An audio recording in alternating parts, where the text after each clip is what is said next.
Anthony and Metcalf case. Okay, some of us, like myself, were on here encouraging people to vote Republican because we live in sanctuary cities. And for some reason, because some of us opted not to say anything about the Karmelo Anthony case because we were waiting for the facts to come out, somehow that equated to us being fearful of immigrants and just I guess we just want to talk about immigrants and Democrats only, not Republicans. Mind you, I've been on here for 11 years, and the only Republican I've been constantly talking about is President Trump. That's number one. Number two, I don't give a fuck about Megyn Kelly. Okay, I didn't vote for Trump because of Megyn Kelly. And if you go back and look, when she disrespected President Trump in that interview, she had to come back and kiss the ring. And I still don't really think that President Trump holds her any high regards after she disrespected him. So nobody joins the Republicans or vote Republicans because of the talking heads. People vote for the policies. That's what MAGA was all about, putting America first. Okay? So, running off into this imaginary shit that Negroes be having in their head, that you trying to run off into whiteness when it's them who be living in the white neighborhoods and stuff like that, kills me. Because a lot of these people who be talking, if you look at where they live, a lot of them have a lot of white people around them. Okay? And they be the main ones talking shit about other people. Okay? I wanted the facts to come out about the Karmelo Anthony case because there was too many rumors, too many people saying this and that and the third, and I learned my lesson about doing that and jumping out there in defense of people, and then finding out later that some of these guys have disdain for black women. Okay? So I learned my lesson not to shoot my foot off and let the facts come out before you get up here saying anything. Now, I'm going to tell you what works against him, and I'm going to tell you what works for him. Okay? What works for Karmelo Anthony and his appeal is that you have one witness here that stated that Austin tries to force him out. Now, what force that was, nobody knows because nobody has elaborated on what force Austin used to get Karmelo out of that, from underneath that tent. So that could be a reason why he used the knife, right? Another thing that he may have going for him, and I'm going to say this is alleged because I have no idea if this is true or not, but the rumor mill is saying that Jeff Metcalf has a friendly relationship with the judge, a personal relationship. Okay, so anytime that happens, if a judge knows the defense, the defendant, or whoever, they are supposed to recuse themselves because they have personal interests. And if it's a fact that they have a relationship, Jeff Metcalf and is the judge that resided over the case, that could be a technicality in course for mistrial, right? If that's true. So a private investigator figure that out. You're not going to figure it out by looking at a picture and look at this picture, look at them standing next together. No, a private investigator will be able to connect them, more phone calls, social media posts, gatherings that they might have attended, functions that they, were at the same place at the same time or whatever. Like things like that will prove a relationship, with the two of them, whatever, more than just a picture. Okay, so that's what's working in his favor. Okay, and also one of the witnesses said that there was no problem, with him being there until Hunter kind of started it up. And we also know that he was invited. He didn't just walk over to the tent and sit down. Eddie invited him over to the tent. So those things can come out in the appeal, and that may work in his favor. Now I'm gonna tell you what works against him. The first thing he did wrong was confess. He confessed to a murder on the crime scene, because at this point he's like, it's not alleged, I did it, I told him not to put his hands on me. And you're saying these things to a police officer, and now the police officer gets radioed in, oh, the guy is dead. You just told the police officer, yeah, he put his hands on me, and it ain't allegedly, I did, unalive him. Okay, so that's gonna work against you. When Austin says to Karmelo, I know you don't have anything in that bag, That's when Karmelo was supposed to pull the knife out and reveal it to him. Had he revealed that knife to him, at this point, if you still coming at me, seeing that I have this knife and I'm willing to use it to defend myself, then he had every right to use the knife, because you were not going to stop no matter what. Nothing was going to stop you from attacking him. Even though I pulled out this knife and I showed you this weapon, you still came at me. That's like firing a warning shot. Somebody coming at you, you pull out a knife, it's like, oh, okay, here goes this knife. If you come at me, you know I'm going to use it. So that's like firing a warning shot. He could have did that, and that might have stopped Austin from coming.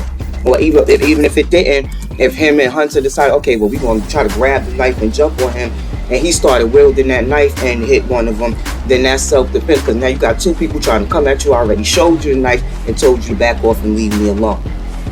Now, when he put his hand in the bag and he says, I know you don't have nothing in here and you don't reveal it, in a court of law, under the law, they could say that's planning. Like you stuck your hand in that bag, you was getting the knife ready, so when he came up on you, you could stab him with that knife. I'm not saying that. This, according to the law, they can say that. Because he was claiming self-defense, and he lost, because in self-defense, you can't use any more force than what's reasonably necessary to like defend against that the threat. So if somebody comes at you with a fist and they punch you, you can punch them back. They keep punching you, you can keep punching them. If somebody comes at you with a stick and they're gonna hit you with that stick, if you just so happen to pick up a glass bottle, it's still even, because they got a stick that they can hit you with. You don't know necessarily how that bottle is gonna land or how it's gonna strike, but it's still even. It's still a dangerous weapon. You're gonna use this as a deadly weapon to defend yourself against somebody who has a stick. You know, but if he's using his fist, even though he's substantially bigger than him, you understand? If he's just using his fist at this time, then you can't say that I have to use this knife because, you know, my life is in danger. Because at this point, he's just using his fist, and it's only one person.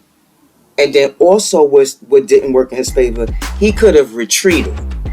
I would have retreated. If I walk into, you invited me, right? Eddie said, hey, come over here, come sit under the tent. And then as we there for like 5 minutes or so or whatever, and then the situation starts turning hostile while I'm sitting there, and the person that invited me to come over there and sit down is not even stepping in to defend me, I'm going to remove myself from the situation, because I'm like, oh, you don't even have my back. You told me to come over here. You see these people coming at me, and you're not even going to try to jump in to like calm it down or get them off of me. So I would have retreated, you know. But what happens is you have young males, a lot of testosterone. He's like, hey, you touch me, I'm going to do this. And the other guy, you know, he's like, hey, well, I'll come over there. And he pushed the shoulder and punched them and then whatever like that. And then he got, you know, unalive by doing that. You know, choices could have been made by everybody.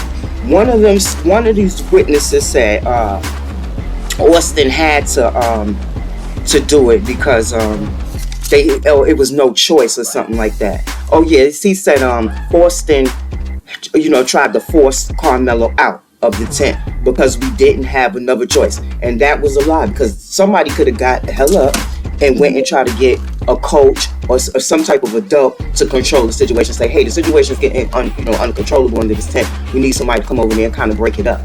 That was a choice that they had. And Karmelo could have also walked away from that. Austin was 5 rows down. He stood up after Hunter said something. Hunter didn't seem like he was going to go fight him. He just wanted to talk shit to him, right? Because they say he was being passive aggressive, like. Okay, so at this point, like I said, you have your boy Eddie is not even trying to step in to defend you. We don't hear that. We don't hear Eddie stepping in to defend him. Then you got 2 brothers trying to come at you. He had the ability to retreat and leave that situation. Okay, so that, you know, the fact that he didn't take that opportunity to retreat, knowing that he had the deadly weapon, this is why he got this is why he got charged with murder. You know what I'm saying? Because they trying to say it was deliberate or whatever. Now, we could go over personal issues and what has happened in the past and, you know, how the justice system treated us or whatever like that. Or we could take this situation to look at the violence amongst teens. Because there's a lot of violence amongst teenagers. A lot of them feel like they have to do, you know, these unalivings, and they have to take it to the extreme to prove some type of point to somebody. And that's something that definitely needs to be reined in. It definitely needs to be some type of more conferences, more talks, more people reaching out to the youth and really talking to them and giving them other ways to control their anger and how to resolve situation and conflicts, because we lack that. You know, even people on here, you got grown ass people take to social media to insult people because they didn't step up and say anything like that, to call somebody fearful and cowardly and stuff like that because they didn't take a stance on this. Like, it's crazy. And then if you come out saying the things that I'm saying, people will probably have, oh, she's against this and this and that and all this and that, and she a op and all this stuff. I really don't care about that, because I love black people. I've been on here, like I said, for 11 years when it was unpopular, when I got pushed out the algorithm and blackballed by some niggas with no balls, like Monique said, or whatever, out the black community on here on YouTube. I still stood tall and gave people the information. I was saying, yo, we got to be selfish. We have to worry about our own issues. At that community, they don't care about those people over there, so you know they don't care about you. I was saying this shit 11 years ago. Okay? 11 years ago, I was saying this shit, and my stance has not changed, and I'm still supporting Trump. That's right. And if you live in a sanctuary city, you gotta be a damn fool to sit there and watch everything burn up around you. And these are the people that I'm talking to. You might be a black a foundation black American who lives in a Republican state, you know, or you might be living in an area where there's more white people, where they are gonna keep things a certain way because they like to live a certain way. So they're gonna keep certain things a certain way. So you may not be overran with illegals. I'm from motherfucking New York. Every motherfucking body come here first. Everybody comes here, okay? And we are quite tired, those of us New Yorkers who are left here, of being neglected and looked over for illegal aliens when they're not even supposed to be here. I've been talking about birthright citizenship. Greater people than me have talked about it, okay? Before I was even born, you had people talking about it, all right? But yes, I am somebody who is pioneering that. That's not a fucking fear. That's our birthright. It's not a goddamn fear to say, hey, shit is burning down around me. What could I do to put the fucking fire out? Oh, vote for a Republican? Get these Democrats the fuck about the way? That just makes sense. That's common sense. And you want legislation, you are going to have to vote for somebody who's going to pass the legislation. I get voting the couch for the national elections. That's perfectly fine. I get that. But when it comes to local elections, and especially when you live in a sanctuary city, it's stupid. Okay? So little dude from across the street, he can huff and puff. You can call people a op and all of that. I'm not in this for an individual. I was in this and providing a message for the community as a whole. I don't give a fuck about getting popular. I don't give a fuck who know me or don't know me. It don't make me no motherfucking difference. I came on here to give people the message and give people some facts and shit like that. When I feel like, hey, it's a gap in here, and you know, maybe they don't understand this or that, I come in off the bench and I give y'all the information or whatever like that. But ain't nobody gonna be talking about I'm an op, and ain't nobody gonna be referring to me as no damn coward, because if I was a coward, I wouldn't have been talking about illegal immigration living in the fucking city of New York. Okay? You see how these people is out here. They hate fucking Trump supporters. I wouldn't even acknowledge that I was a Trump supporter living in New York City. Knowing that my face was out there, I've been doxxed and going through all type of shit. Just because I don't come to social media and cry about every fucking thing that's happened to me doesn't mean that I'm not going through shit. And another fucking thing, homeboy want to be mad, little dude from across the street want to be mad. What you really should be mad at is the fact that when you seen the Karmelo Anthony case, it dominantly out there was women. Black women was the highest number of people out there. Why the hell weren't there thousands of black men out there? If you support and you stand by Karmelo Anthony, why wasn't your presence out there?